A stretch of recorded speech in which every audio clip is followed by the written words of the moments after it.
How to activate your USAA debit or credit card. Hey everyone, welcome back. In today's quick guide, I'll show you exactly how to activate your USAA debit or credit card in just a few easy steps.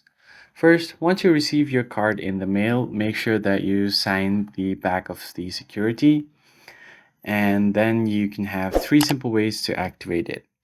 So the first method is the online method. You can go ahead and search for USAA on your web browser.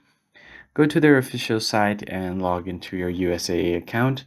And once you're logged in, you can go to My Account section and select your new card. Follow the activation prompts on your screen.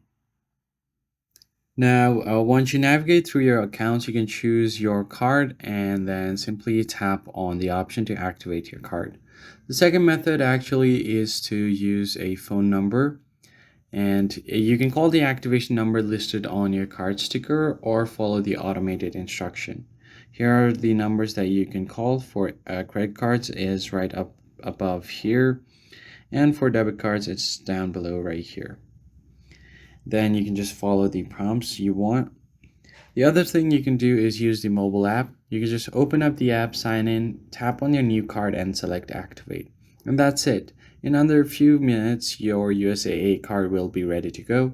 If you found the video helpful, don't forget to like, share, and subscribe for more quick tips. I'll see you guys on the next one.